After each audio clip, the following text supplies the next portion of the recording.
Hi there, I'm Jim Zohran. Welcome back for more conversations. Andrew Rein is with us. Andrew is president of the independent government watchdog, Citizens Budget Commission. The CBC's mission is to achieve constructive change in the finances, services, and policies of New York City. New York is in the midst of a fierce budget battle. The city is required by law to balance its $127 billion budget. Last February, left-wing Mayor Zohran Mamdani released his preliminary budget, projecting a deficit of $5.4 billion, which he would close by raising taxes on high earners and corporations, known as the tax on the rich. To do the income tax piece, he needs authority from Albany, unlikely to get it in an election year. So his fallback is a hefty 9.5% property tax rate increase, generating $3.7 billion and invading city reserves called the Rainy Day Fund. Robust pushback has come from the more moderate city council, which must give final approval to the budget by July 1, insisting it could plug the deficit with a $6 billion savings plan that would not involve tax increases or cuts in services. Mamdani calls the council plan unrealistic. We're pleased to welcome Andrew Rein to the program to help us sort out what is going on. Thanks for having me. Welcome, Andrew. Now, the first question I have for you is, why is the budget so important? Is it like home economics, my budget in the kitchen, or does it why does it have so much significance? It's not that dissimilar from a certain point of view, which is we get money from the state, we get money from the feds, but most of the money comes from city taxpayers, city business activity in New York City, and we fund police, schools, which is the biggest part of the budget, sanitation pickup, and all sorts of public health programs, the public hospitals. It provides services so all of us can live a decent and safe and healthy life in New York City. So we need that budget to be there for us, but we also need to be stable in the future, because stability, especially when the economy goes up and down, allows the city government to protect New Yorkers from those harms of a recession.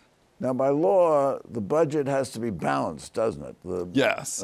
Projected revenues have to equal at least the projected expenses.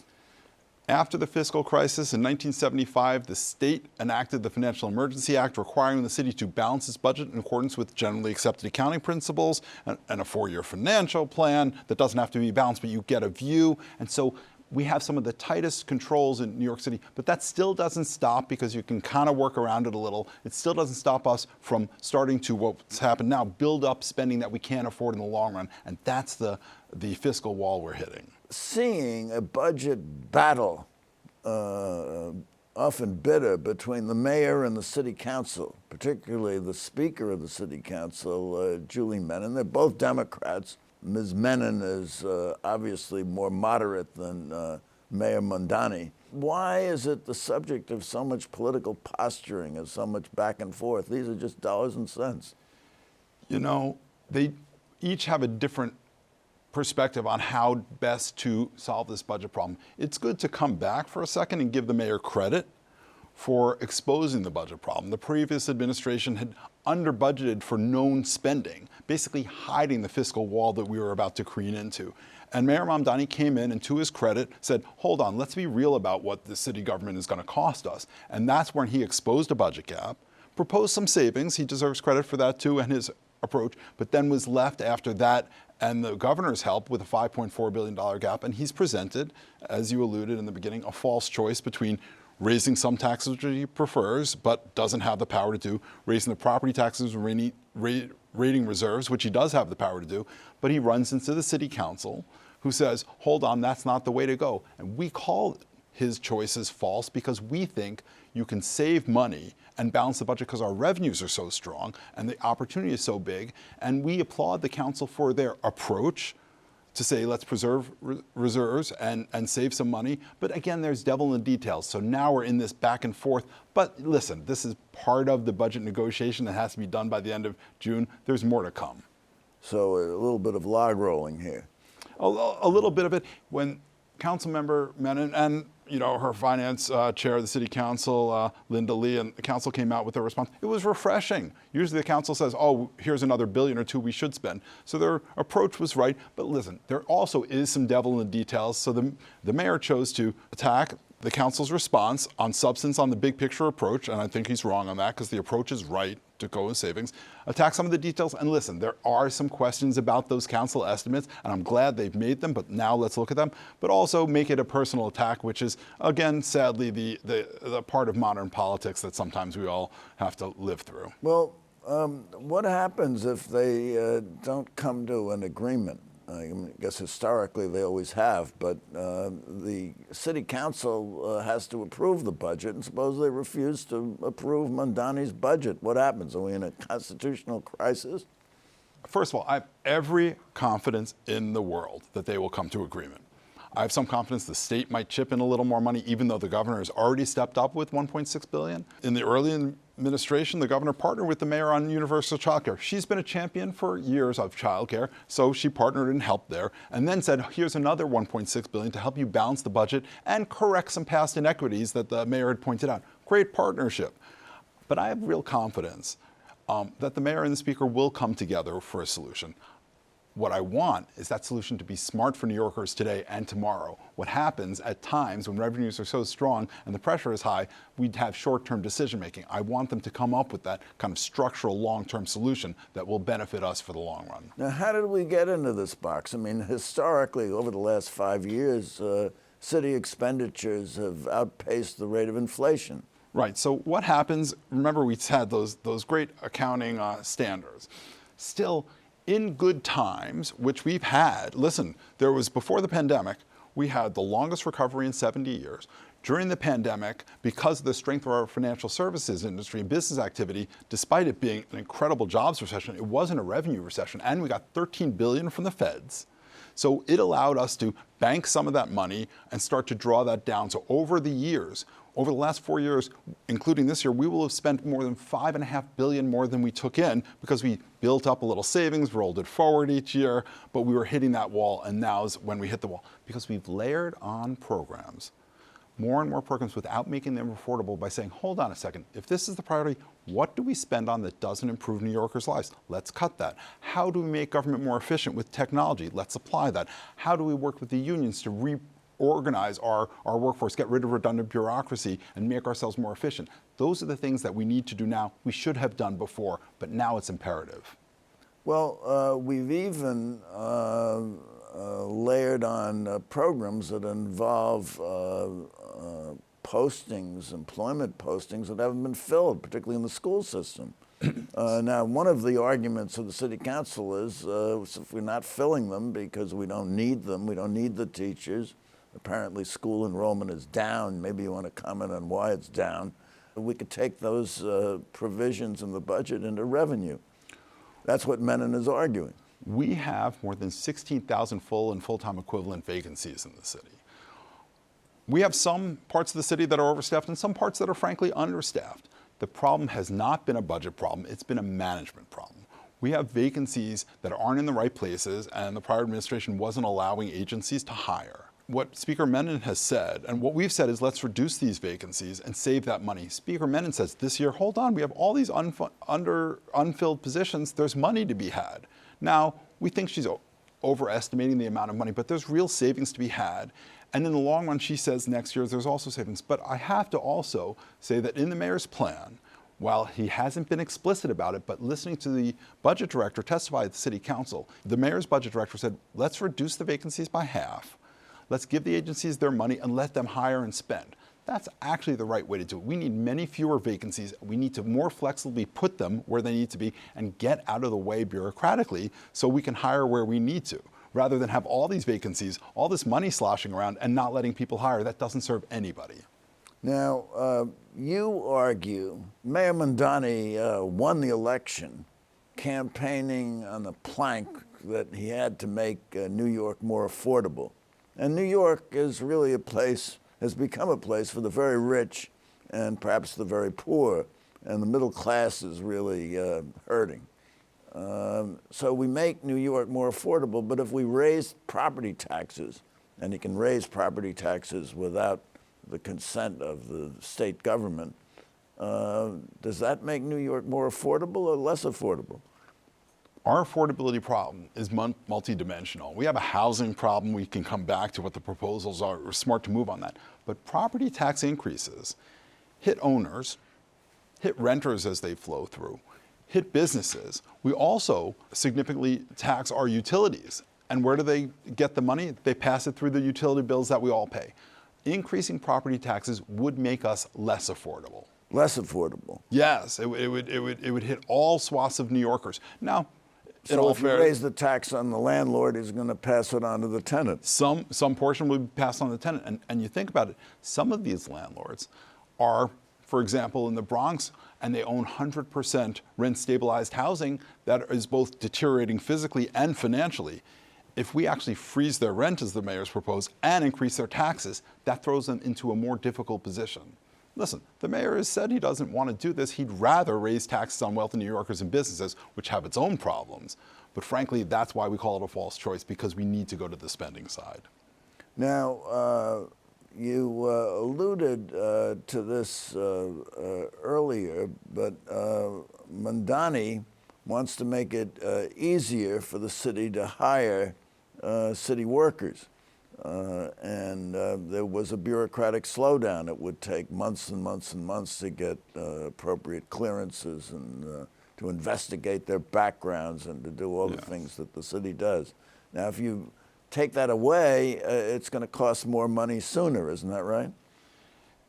It would cost, but you can be strategic. You should get out of the way. Give agencies budgets that you think they need to actually provide the services. As we started the conversation, New Yorkers count on their government for safe streets, good schools, sanitation, all these services.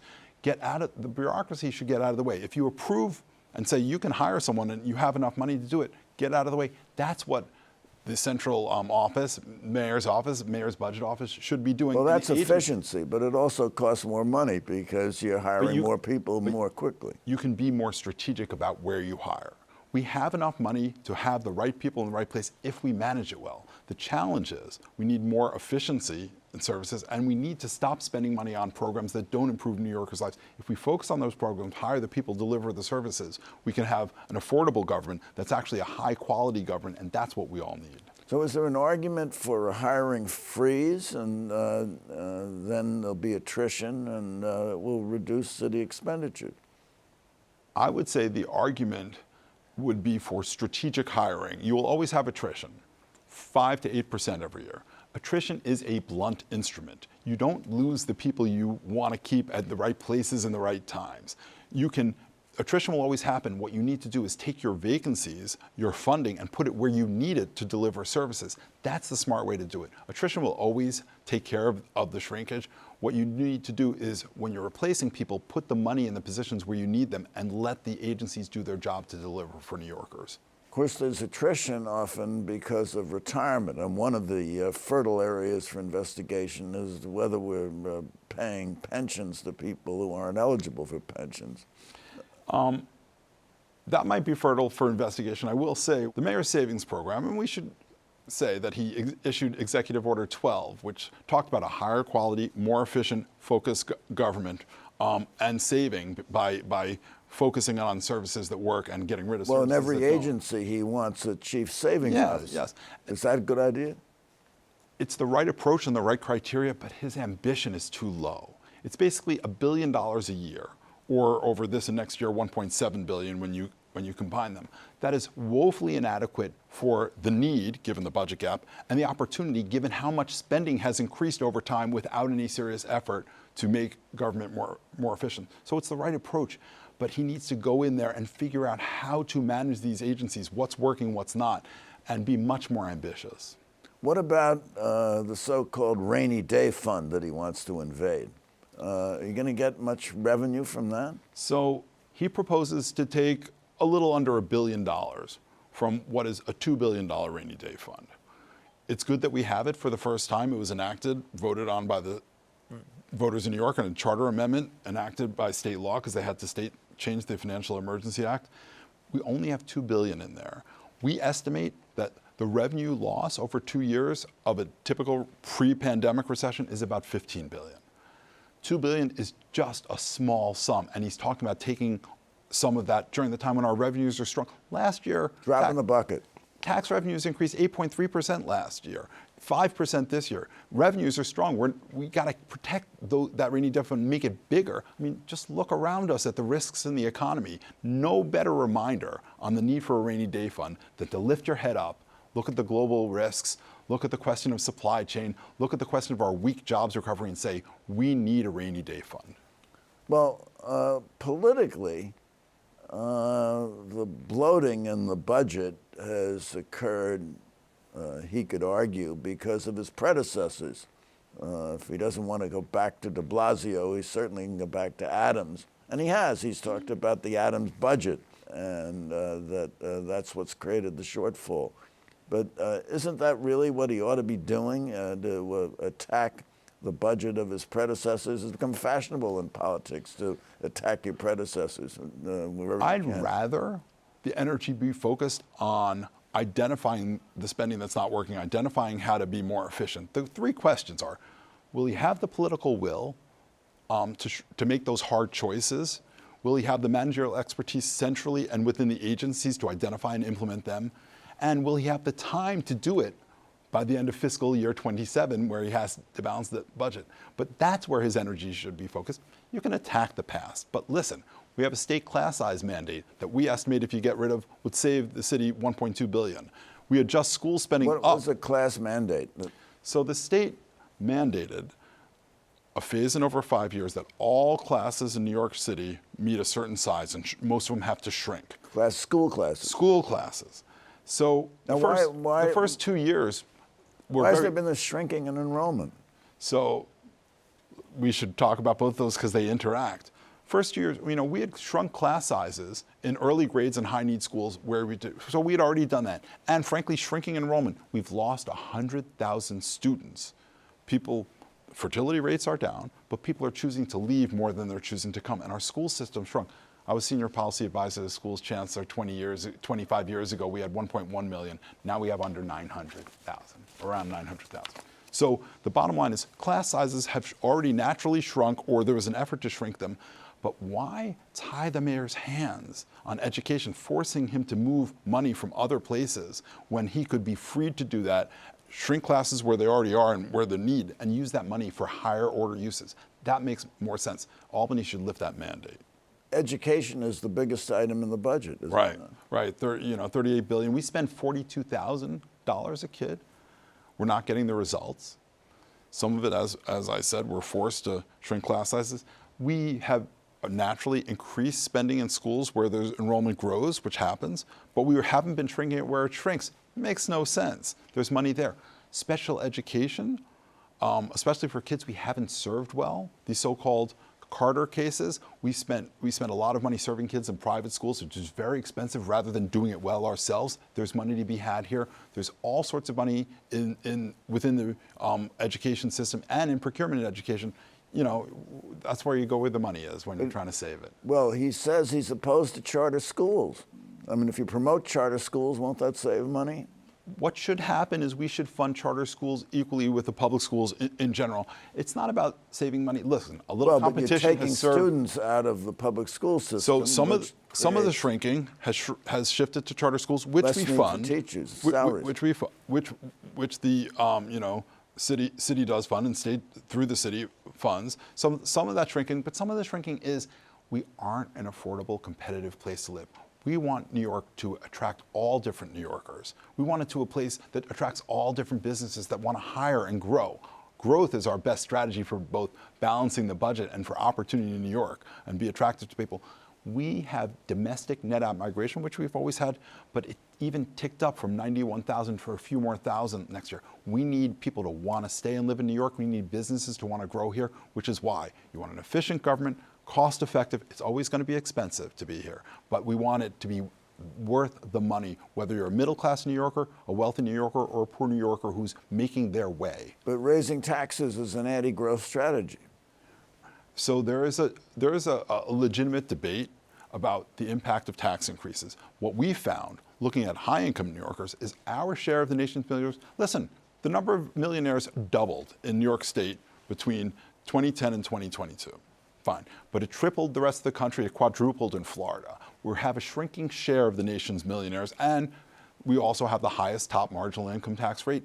We need to make sure that those people stay here. If our share hadn't shrunk, New York City would have $3 billion more in revenue today. New York State would have $11 billion. We could really use that money. So we hear a lot these days about productivity, and the private sector has percentages of productivity, which of course produce growth and also curtail expenditures. Has New York kept pace with the private sector in productivity? Harder to measure in the public sector. We've had about a 2% a year annual productivity increase in the private sector. There is no reason to believe that the public sector has at all kept pace. We haven't applied technology. We haven't redesigned our work processes. That is how, in part, the private sector has increased productivity. There hasn't been a serious effort on that. That's actually what we need to do now.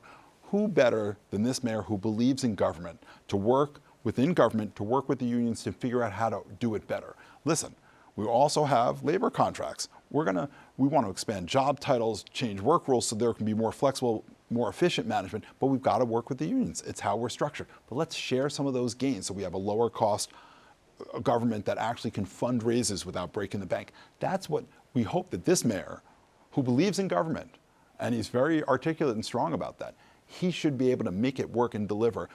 The question is, will that be the focus of his energy? Well, going back 5 years or 10 years, in New York City, has there been any study of productivity and efficiency of city workers? Not on a gross basis, but we certainly haven't seen any of the efforts to do that. We lived through a great expansion during the de Blasio years, and so we just added more spending, and there was effort to really expand government.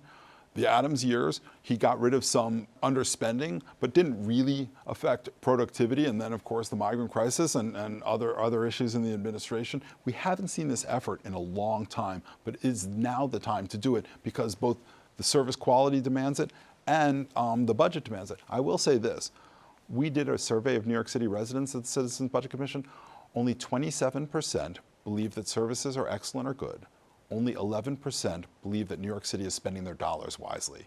There is no better indication than your customers telling you you got to get your business in order.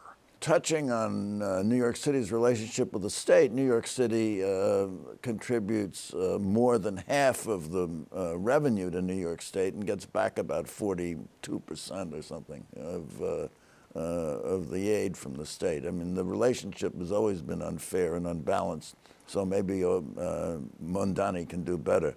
It is the economic engine of much of the state, and it supplies state government with a lot of its money. We should be fair that part of what government does is redistribute. The mayor would never say, and I'm sure he wouldn't, that, oh, Manhattan generates more money, we shouldn't be sending it to Brooklyn or the Bronx. No, we want to right-size that relationship. And the mayor's right. And the governor came back and said, okay, here's public health funding that you get disproportionately funded.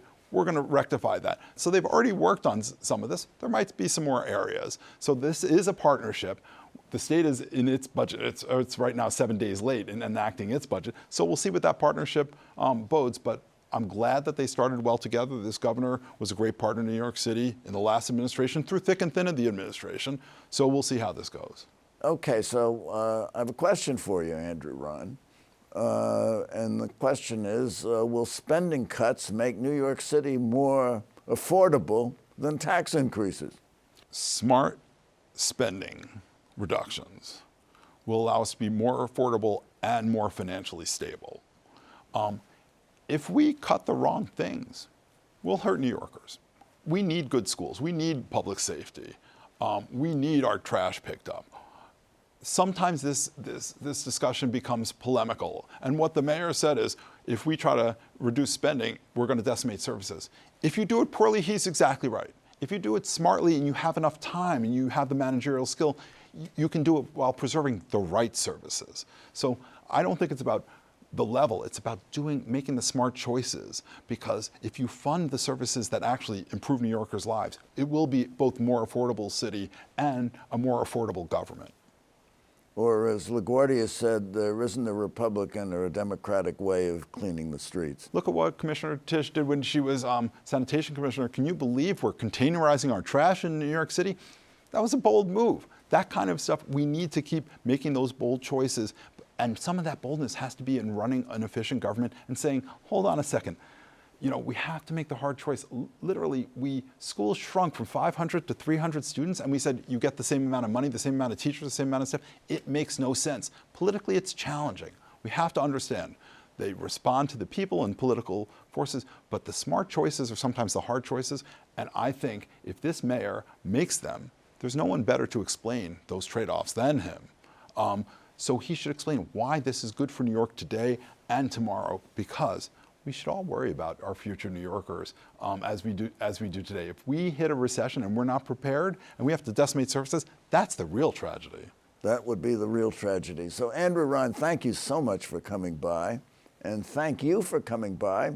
Tune in next week for more conversations. Don't forget to download our app so that you can hear our programs when you're driving or when you're walking down the street. All the best. Tune in next week.